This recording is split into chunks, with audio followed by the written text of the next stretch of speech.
अस्सलाम वालेकुम। स्पेन में एक्सट्राखरिया के कानून में जो तब्दीलियाँ आई हैं उनको लेके चलते हुए आज बात करते हैं अर्राइगो फॉर्मासियोन की।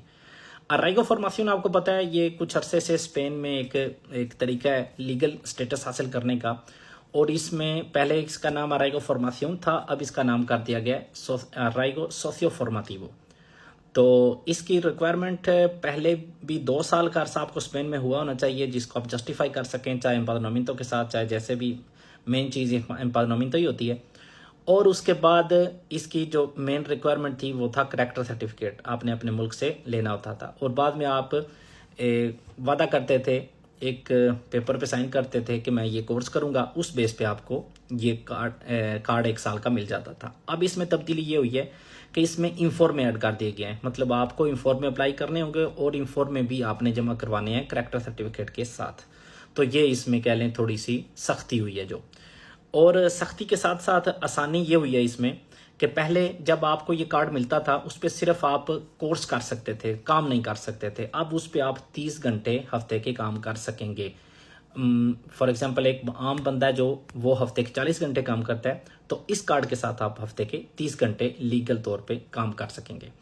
तो ये एक बहुत ही अच्छी तब्दीली है इसमें, क्योंकि सिर्फ कार्ड लेके आप या तो पाकिस्तान जा सकते थे या यहाँ पे बैठ के कोर्स कर सकते थे, कोई उसका खास फ़ायदा नहीं था। अब काम की इजाज़त मिल गई है इसमें।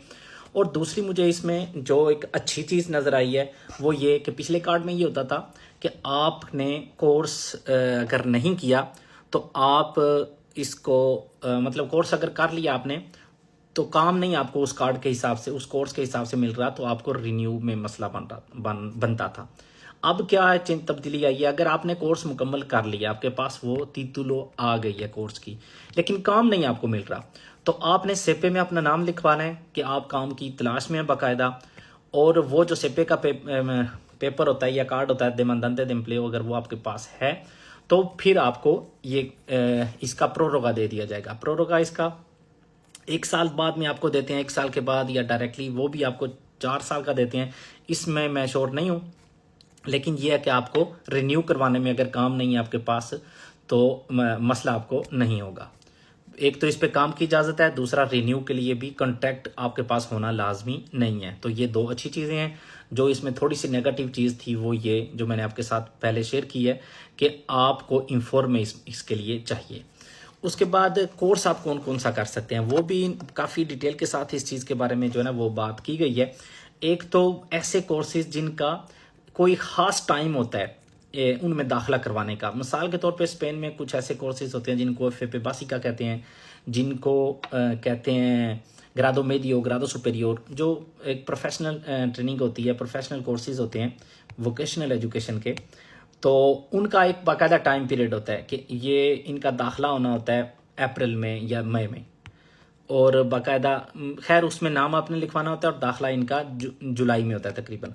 तो इस तरह के कोर्सेज जिनका बाकायदा आपको पता चले कि इनका एक टाइम पीरियड है दाखिले का, तो उसके लिए इन्होंने कहा है कि आपने उस दाखिले से 2 माह पहले एप्लीकेशन देनी है। 2 माह पहले आपने ये अर्राइगो फॉर्मासियोन अप्लाई करनी है। बाकी आप इसमें एसओ कर सकते हैं। मैं यहाँ पे सब भाइयों को मशवरा दूंगा, स्पेशली जो पढ़े लिखे भाई हैं और यहाँ के एक तो ज़ुबान के लिए बहुत ज़्यादा मेहनत कर रहे हैं, दूसरा उनको पढ़ने का शौक़ भी है, तो मैं उनको यही रिकमेंड करूँगा कि आप आते वक्त मतलब ज़ुबान पे जोर दें और साथ ही आप यहाँ की एसओ है ना उसमें अपना दाखिला करवा लें, जो भी आपकी एज है, क्योंकि स्कूल अदुल तो हर शहर में मौजूद है जहाँ पे हर एज का बंदा जो है ना वो एसओ कर सकता है। तो वहाँ पे आपको अगर पहली क्लास में भी बिठाते हैं ना तो 1 साल में, बड़ों को 1 साल में 2 कोर्स करवाए जाते हैं। तो कह लें कि पहले साल में आपको 2 कोर्स करवा दिए और दूसरे में 2 साल आपको अगर वो करवा देते हैं, तो जैसे आपका टाइम पूरा होगा वैसे ही आपने वो कोर्स पहले आपने दाखिला उसका लिया होगा या वो आप कर रहे होंगे, जिसके बेस पे आपने पेपर जो है ना वो जमा करवाने हैं। ये बहुत अच्छी एक खबर है, स्पेशली तौर पे उनके लिए जो पढ़ना चाहते हैं। सबसे पहले तो आके पहले दिन से ज़ुबान पे इतना ध्यान दें कि आप बहुत जल्द बेसिक आपको आ जाए कि आप कोर्स को सगीर कर सकें, और उसके बाद आप इन चीज मतलब किसी भी इस तरह के कोर्स में दाखिला ले लें बिना डॉक्यूमेंट्स। ऑब्वियसली आपके पास लीगल स्टेटस नहीं होगा, लेकिन यही कोर्स आपके काम आएंगे बाद में अर्राइगो फॉर्मासियोन अप्लाई करने के लिए। और जब आप मिसाल के तौर पे आप एसओ कर रहे हैं एक साल आपने मुकम्मल कर लिया, दूसरे साल आप कर रहे हैं तो आपका टाइम भी पूरा हो गया, तो आप अराइगो फॉर्मेशन जमा करवा दें और जो कोर्स करना है वो इसी कोर्स का आप दाखिला वहाँ पे दे सकेंगे। तो ये चीज़ें हैं, ये चीज़ें अपने जहन में आप रखें।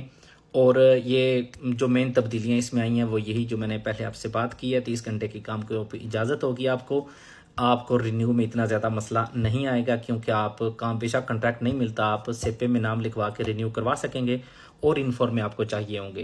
तो रिकमेंडेशन मेरी भी जहन में रखें कि आते हुए आपने किसी ना किसी जगह पे अपना नाम लिखवा लें, कोई भी कोर्स करना जो है ना वो शुरू कर दें, बेशक एसओ ही करना शुरू कर दें। एसओ यहाँ पे कहते हैं 10वीं क्लास तक को, 7वीं 8वीं 9वीं और 10वीं, ये जो 4 कोर्स होते हैं ना, इनको कहते हैं एसओ, एजुकेशन सेकुंडारिया ओब्लिगाटोरिया।